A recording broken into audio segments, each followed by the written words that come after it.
আব্দুর রাজ্জাক বিন ইউসুফ সাহেব যে এই যে মাযহাব কি এজন্য প্রশ্ন করছে, উনি জবাব দিয়েছে মাযহাব এটা হলো জাহান্নামে যাওয়ার পথ।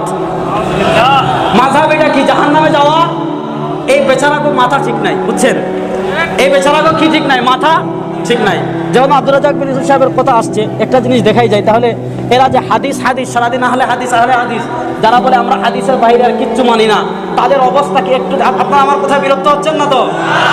এটা বলে শেষ করছি, হ্যাঁ ইনশাআল্লাহ। দেখেন, এই বইয়ের নাম রাসূলুল্লাহ সাল্লাল্লাহু আলাইহি ওয়াসাল্লামের সালাত বনাম প্রচলিত সালাত। এই বইয়ের লেখক হলেন আব্দুর রাজ্জাক বিন ইউসুফ।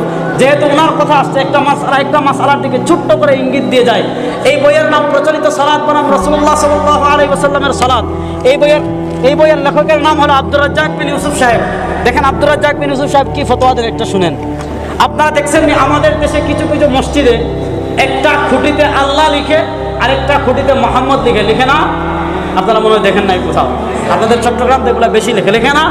এক খুঁটিতে লেখে কি আল্লাহ, আরেক খুঁটিতে লেখে কি মোহাম্মদ। আমি একটু আপনাদেরকে দেখাই। আব্দুর রাজ্জাক বিন ইউসুফ সাহেব ফতোয়া দিয়েছেন যে কেউ যদি মসজিদে এক গম্বুজে আল্লাহ লিখে আরেক গম্বুজে মোহাম্মদ লিখে, এটা শিরিক। এটা কি শিরিক? কেন শিরিক? উনি দলিল দিয়েছেন,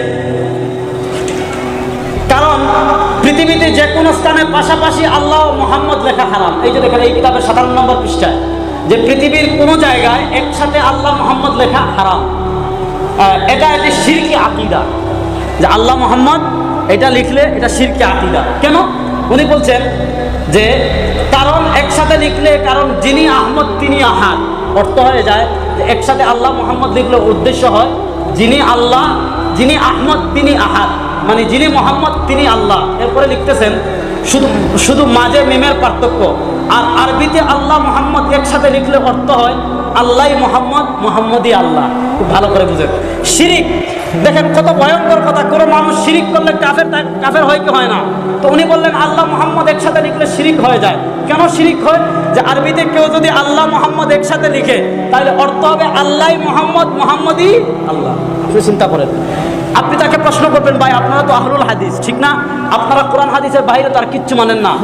একটা হাদিস আমাকে দেখান তো, সহিহ হাদিস দরকার না, একটা জয়ীফ হাদিস দেখান, যে কোন জয়ীফ হাদিসে আল্লাহর নবী বলেছেন আল্লাহ মোহাম্মদ একসাথে লিখলে অর্থ হয় আল্লাহ মোহাম্মদ, মোহাম্মদই আল্লাহ।